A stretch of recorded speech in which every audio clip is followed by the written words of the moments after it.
Oi, aqui é a Bruna Spoladori e hoje então eu vou estar falando sobre como a gente pode criar a nossa vida.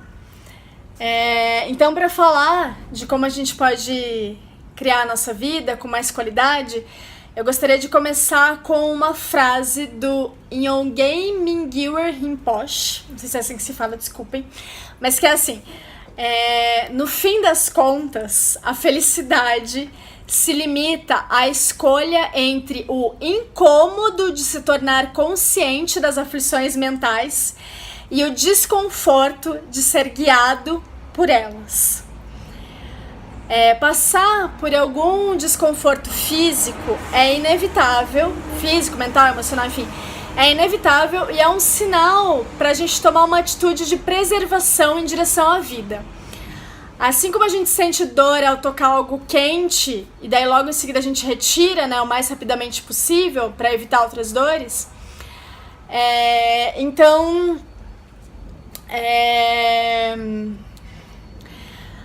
essas dores, sejam elas físicas, mentais ou emocionais, elas também são um convite para que a gente transforme hábitos que a gente vai adquirindo e dos quais a gente pode estar inconsciente, né? A gente pode estar repetindo esses hábitos sem nem mesmo perceber.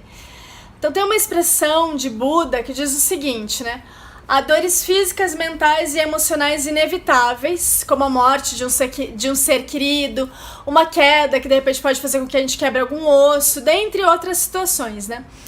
Essas situações que nos acontecem, elas constituem a primeira flecha da existência. E enquanto a gente viver, vão haver flechas atravessando os nossos caminhos. Algumas não nos acertam, pois estamos de tão bem com a vida que a gente nem se importa com elas, elas nem nos abalam. Outras passam de raspão, né? Você dá atenção por aquele momento e depois esquece. Outras a gente ainda se desvia, né? A gente dá um olé nelas. Mas há algumas que nos atingem. Em geral, tá? Elas estão relacionadas com coisas que a gente não gosta na gente mesmo e que alguém nos aponta, ou quando a gente sente que algum valor nosso foi ferido, dentre outras coisas, né? Essa é a primeira flecha e ela pode ser inevitável, a gente não tem como evitar ela. Mas então o que em geral acontece é que após a gente receber essa primeira flecha, a gente lança uma segunda, uma terceira, uma quarta, uma quinta, uma sexta, enfim, nos ferindo sem fim. Então esse é o sofrimento, esse é o remorso, a culpa, é quando a gente traz o passado não para aprender, mas para remoer, para acessar a tristeza de volta. Então a segunda flecha são as nossas reações ao acontecimento, o modo como a gente escolhe interpretar a primeira flecha que a gente recebeu. Então digamos que você está lavando uma louça e quebra um copo, uma situação besta, e aí você começa a dizer pra si mesmo: que idiota, como que eu fui fazer isso? Eu vivo quebrando as coisas, agora eu vou levar mais tempo ainda pra terminar isso, eu sou um imbecil mesmo, né? Enfim, claro que esse, como eu falei, é um exemplo bem banal, assim, né? Mas imagina se quando acontece algo banal, a gente reage dessa forma. Imagina com algo que nos é realmente importante, como um relacionamento ou um trabalho, né? A segunda flecha, então, ela está relacionada a essas redes neurais associativas, que são esses caminhos entre os neurônios que são ativados por associação. Então, se alguém algum dia disse que você é desastrado, que você vive quebrando as coisas, que não faz nada direito, nesse momento você aciona essas redes e começa a fazer essas associações super benéficas para o seu atual estado, né? E que com certeza vão te ajudar a resolver o problema, assim, né? Sem dúvida alguma, isso vai te ajudar a resolver o seu problema, né? Com certeza, enfim. E isso nos relacionamentos é pior ainda, né? Porque a flecha secundária, ela cria círculos viciosos. Então as suas reações levam a reações de outras pessoas que, por sua vez, fazem você disparar outras flechas secundárias sobre si mesmo e assim por diante, né? Então é como se a ganância me tornasse inflexível em relação ao modo como eu quero que as coisas sejam. O ódio me deixa aborrecido e bravo E a ilusão me leva a encarar as situações pelo lado pessoal. Então é tudo contra mim, é o mundo contra mim, é eu contra todos, né? Como isso acontece, né? Porque o sofrimento ele não é algo abstrato ou conceitual, como a gente pensa normalmente, né? Ele é corporificado, ele é sentido no corpo e age por meio de mecanismos corporais. Então, compreender o mecanismo físico do sofrimento, o que exige atenção plena e prática de consciência física, mental e emocional, ajuda a vê-lo cada vez mais como algo impessoal, desagradável sim, mas não a ponto de ser aborrecimento e fonte de mais sofrimento ou de mais flechas secundárias. Então, desenvolver a sua atenção plena e consciência corporal, a fim de saber reconhecer qual a assinatura corporal de cada emoção, te dá mais autonomia e capacidade para criar a sua realidade e assim alcançar uma vida plena. Então a chave da vida plena é a gente saber qual é a assinatura corporal de cada emoção, como a gente está acionando elas, para que a gente possa se transformar. Inflamar-se por uma boa causa, sem dúvida, faz parte da nossa vida. Mas as flechas secundárias, eu vou pôr aqui na descrição o que é, né? Que são as que disparamos sobre nós mesmos, são as nossas reações, os nossos sofrimentos, os remorsos, as culpas, os nossos pensamentos negativos. Quando isso se torna rotineiro, a gente tende a disparar o nível de estresse até uma zona bastante perigosa.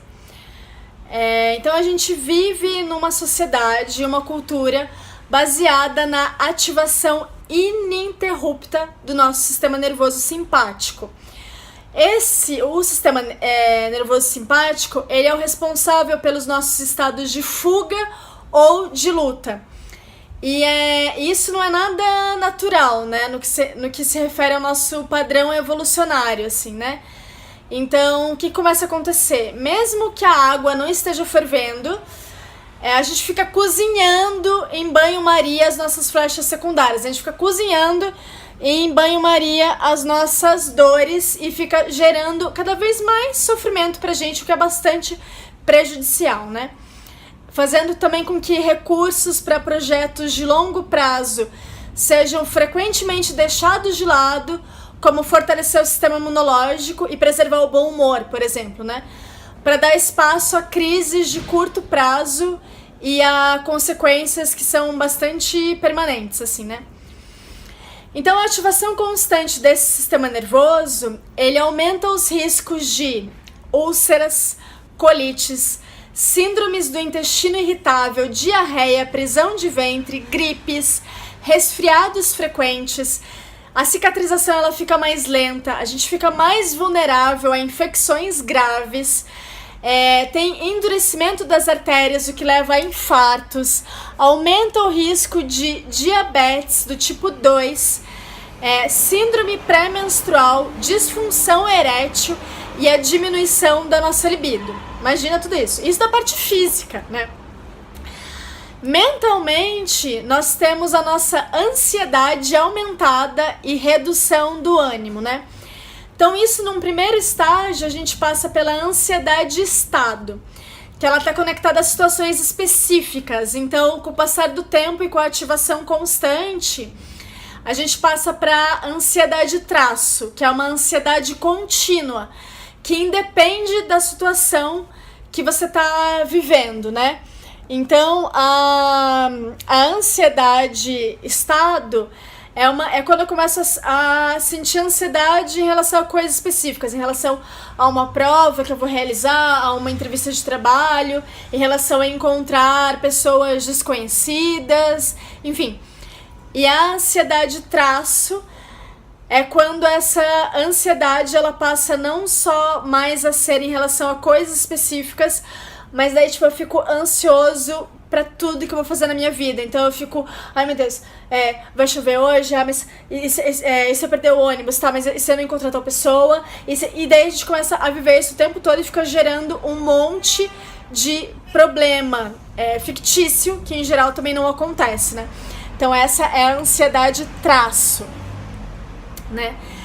Com isso, a gente também vai gerando uma dificuldade em formar novas memórias e uma sensação leve de aborrecimento na maior parte do tempo, sem motivo aparente. Então a gente fica boa parte do tempo aborrecido sem saber por quê.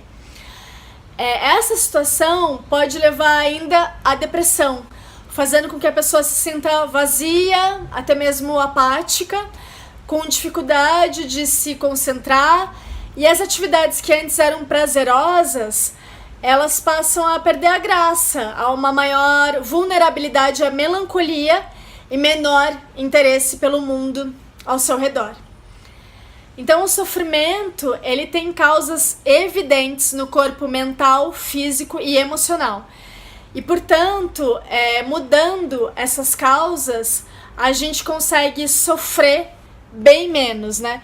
E isso é uma coisa que não é para os gurus ou para as pessoas especiais, mas isso é para todos nós. Todos nós somos capazes, sim, de diminuir e até eliminar o nosso sofrimento. Não significa que a gente vai conseguir eliminar as dores, tá? As dores, elas vão continuar acontecendo, mas a gente pode sim ter a capacidade de eliminar o sofrimento. Então, o sofrimento a gente quebra quando a gente é capaz de se manter presente diante de qualquer coisa que venha à nossa consciência, sem criar uma nova reação. É assim que a gente acaba com o sofrimento na hora. E praticando e treinando é possível mudar até o que vem à tona, dando mais atenção ao que é positivo e diminuindo a importância do que é negativo. Então, a primeira etapa desse processo seria estar presente com o que quer que surja. O segundo é lidar com as tendências da mente e os seus padrões para transformar. E, por fim, escolher o que eu quero sentir, o que eu quero viver, o que eu quero dar foco. Nesse percurso, a gente passa por alguns estágios. O primeiro estágio, então, é o que a maioria tá, assim, né, que é o da inconsciência. Então, quando a gente recebe uma primeira flecha e a gente sai atirando várias outras, as secundárias, as terciárias, as quaternárias, enfim, e sai contra a gente mesmo, assim, né? Então, a primeira flecha é aquilo, né? Ela é algo inevitável que te causa uma dor, como você pedir um favor pra alguém e essa pessoa esquece, por exemplo, né? E a segunda flecha é quando, ao invés de a gente focar na solução, a gente atira outras flechas. A gente xinga, a gente fala de um modo meio grosseiro com o outro, a gente grita, ou até mesmo a gente nos maldiz e a gente fica pensando que a gente devia ter ligado, talvez para lembrar a pessoa, feito isso e aquilo, né? Enfim. O segundo estágio é quando a gente percebe. Então, ele é um princípio da nossa consciência, assim, né? Então a gente já sabe que as nossas emoções, os nossos pensamentos e os gestos são criações nossas. A gente já sabe disso. Então a gente começa a perceber uma emoção vindo, mas ela transborda. Ainda não é possível transformar, mas agora a gente já está começando a reconhecer essa assinatura corporal de cada emoção, de cada pensamento. O terceiro estágio tem um aumento da nossa resiliência. Então eu sinto que o que quer que surja, o que quer que surja, eu percebo o meu padrão mental e a emoção ela não transborda. Então eu consigo não atirar as flechas secundárias, eu fico apenas com a primeira e fico ali vivendo aquela onda daquela emoção e espero que essa onda passe, me atravesse, né? O quarto estágio é uma espécie de aceitação proativa, vou chamar assim, né? Então, digamos assim, você aceita a realidade tal como é e a partir dos recursos disponíveis você encontra soluções e age. E os problemas, eles tornam-se desafios e uma oportunidade para aprender algo. Então, pra gente deixar velhos vícios, né, é preciso construir novos hábitos. E para isso é necessário dedicação, tempo e uma metodologia pra gente saber como que a gente vai fazer isso, né? Então, embora o sofrimento ele tenha deixado vestígios em nossas vidas, é possível sim mudar isso com momentos de práticas de movimento com atenção plena. E para saber mais sobre essas práticas, é só você me acompanhar, né? E aí, durante essas práticas, você vai perceber esses estágios que eu descrevi aqui, pelos quais você vai estar passando. Então, talvez agora você sinta que você está nesse estágio mais inconsciente. Aí depois você vai começar a despertar a sua consciência. Aí no terceiro, e a emoção vai transbordar do mesmo jeito. E aí no terceiro, você sente que a sua resiliência está maior, porque essa emoção ela vem, ela te toma, mas você consegue não transbordar e não lançar a flecha nem em si mesmo, nem nos outros. E o quarto estágio, você percebe essa emoção e isso que está vindo com a possibilidade de você aprender sobre si mesmo e sobre os outros, né? Então, ao invés de quando eu estou com raiva, eu focar sobre o objeto, né? O objeto que eu quero dizer pode ser uma pessoa, uma situação que que eu acho que tá me trazendo isso, né? Que na verdade o que me traz a minha raiva sou eu mesma e o modo como eu estou interpretando a situação. Então você vai conseguir olhar para esse acontecimento, para essa pessoa e vai perceber por que você está produzindo esse sentimento. O que aquela pessoa, aquele acontecimento está ferindo um valor seu, que valor está sendo ferido. E como que você comunica isso para a pessoa, que aquela pessoa está ferindo um valor seu, que é muito importante para você. E como que você comunica de forma não violenta, né? Então é sobre isso. E também perceber a assinatura corporal. Como é que é a minha raiva? Minha raiva eu vou ficando tenso aqui, eu vou começando a gritar, né? E aí você percebe que de repente só de você não gritar, você respirar fundo, você relaxar a língua dentro da boca, relaxar a musculatura, você já consegue ficar mais calmo, olhar para a situação de outra forma e comunicar para a pessoa o que você acha que você precisa comunicar. Então que ao invés de você pensar que você tem que suprimir pensamentos negativos, você pode experimentar, cultivar as situações, as emoções positivas na sua vida, que são as que potencializam a nossa vida, né? E como você pode fazer isso, então? Vou te dar aqui alguns exemplos. Você pode transformar fatos positivos em experiências positivas. O que significa isso? Coisas boas, elas nos acontecem muito, mas a gente não dá devida atenção e foco para elas, né? Então eu vou pedir para que você pare agora, nesse momento, e pense em tudo pelo qual você é grato.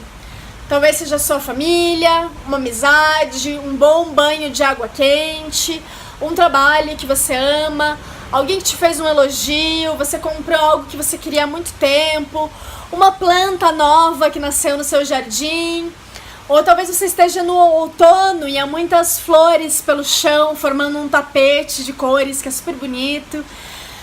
Qualquer fato que você encontre, traga-o à consciência agora e delicie-se, desfrute assim, né? E aí você vai experimentar fazer essa experiência se prolongar.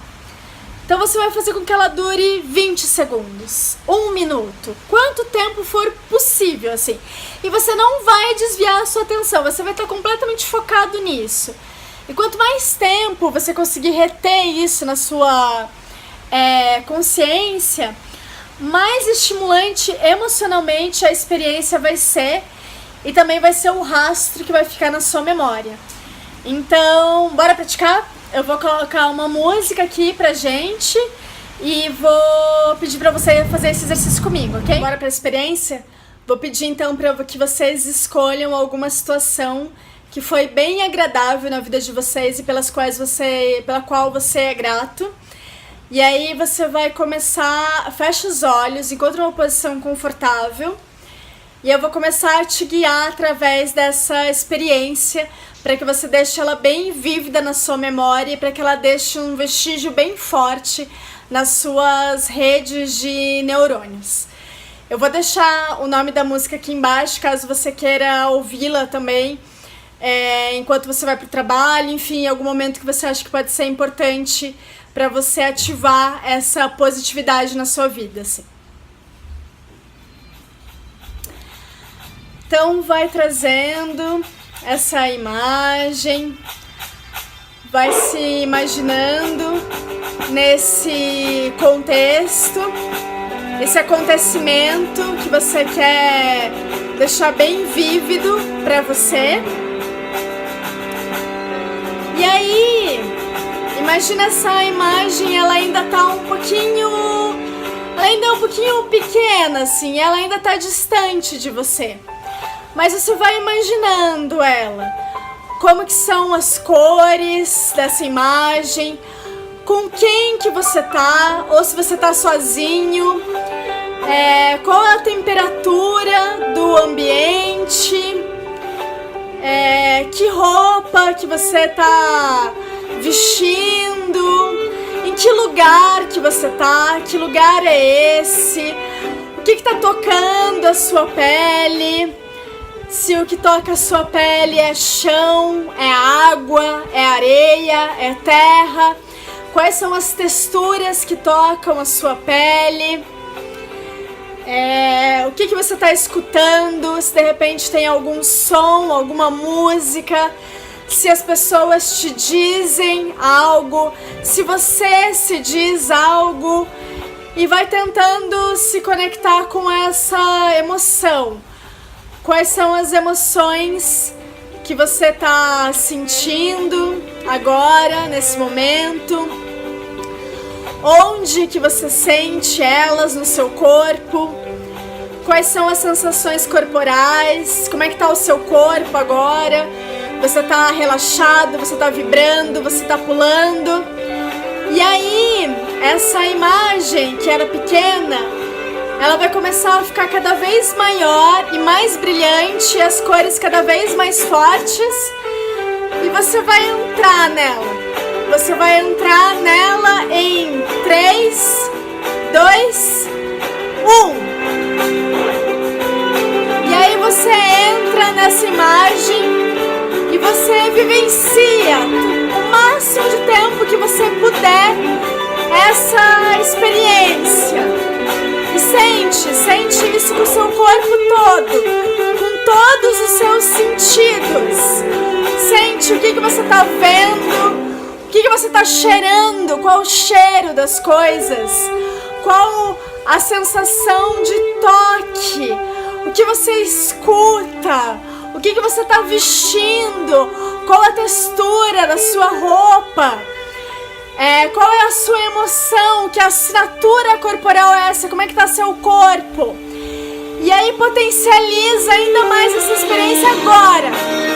E vai vivendo isso. Vai trazendo tudo isso para você. E vive com intensidade. Com muita intensidade. Tudo isso.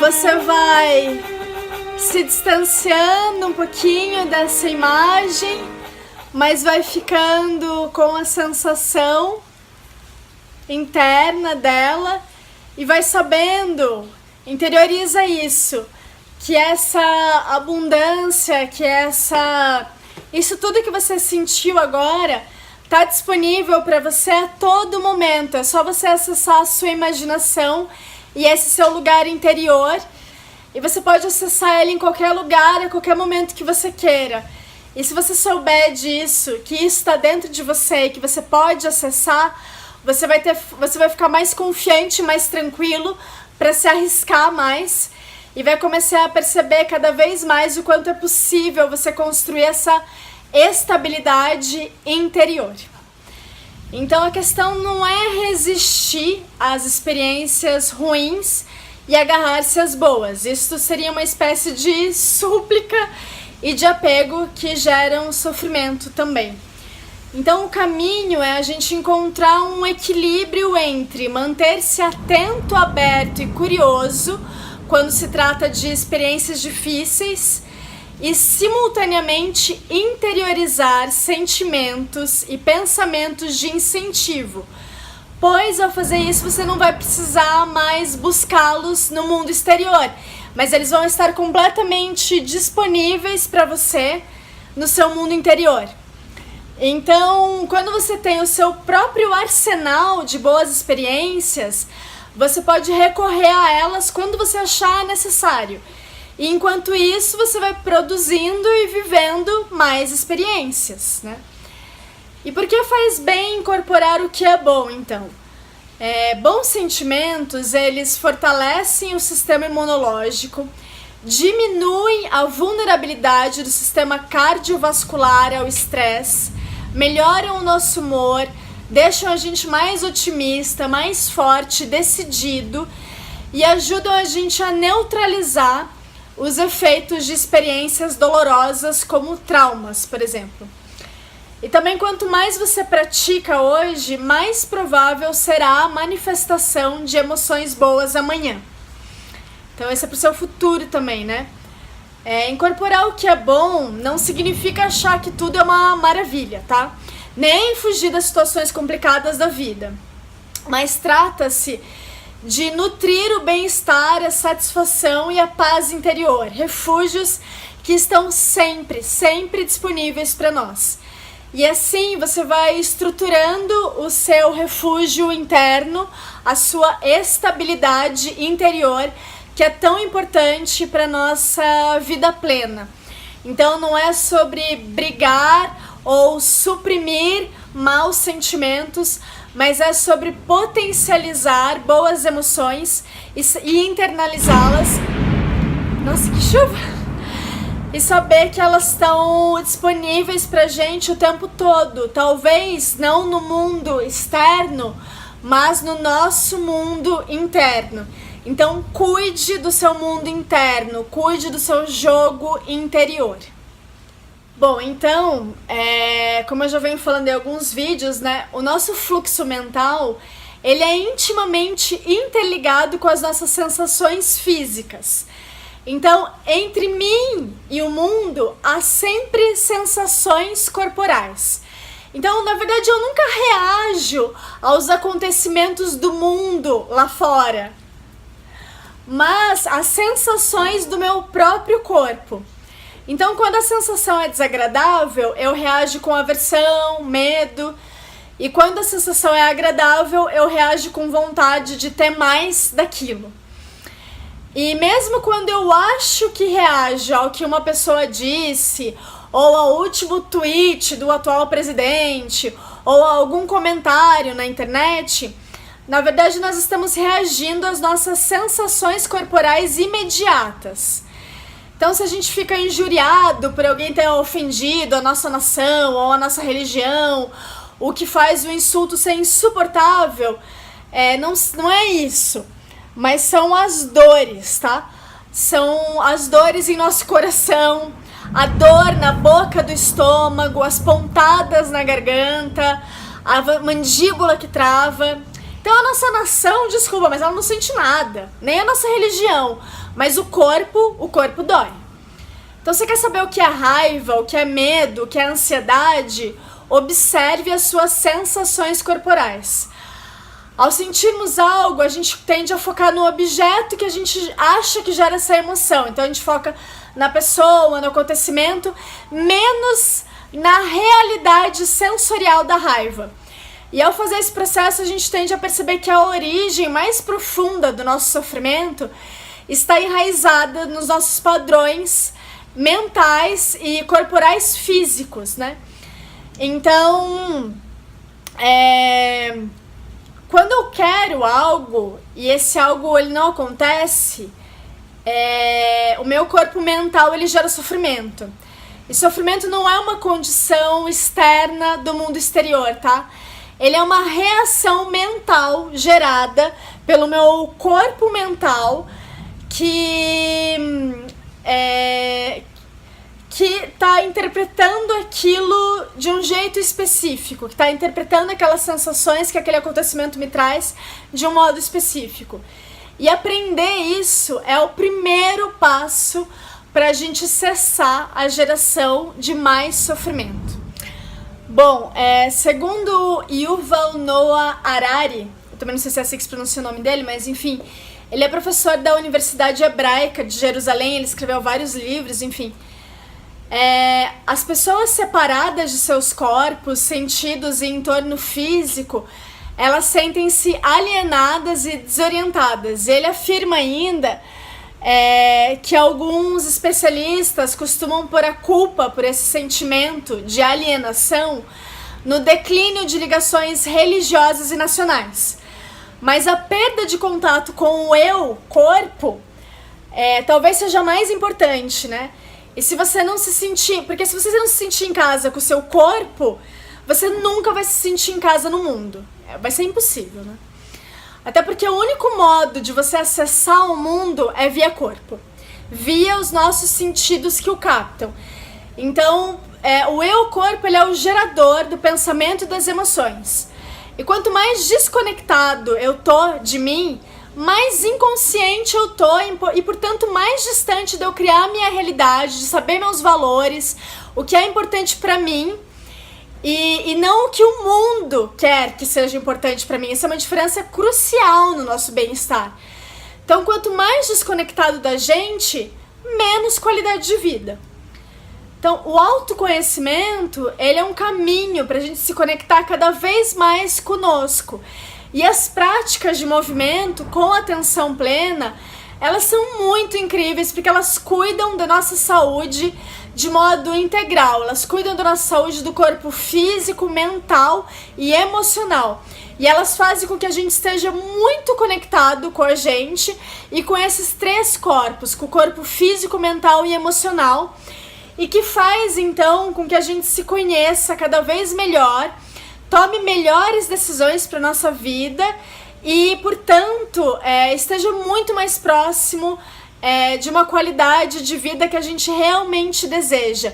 Então, se conectar consigo, se conectar com o seu corpo, com as suas emoções, com os seus pensamentos, é o passo mais básico que você pode dar para a sua qualidade de vida. Então, é por isso que eu insisto para que você entre em contato com essas práticas de movimento, que é para você se conhecer cada vez melhor, entrar em contato com esses movimentos mais sutis do seu corpo mental e emocional através da percepção dos movimentos mais concretos do seu corpo físico e para você então encontrar essa conexão, se sentir em casa e ser cada vez mais consciente de como você quer se manifestar no mundo e, portanto, também para você criar a sua realidade.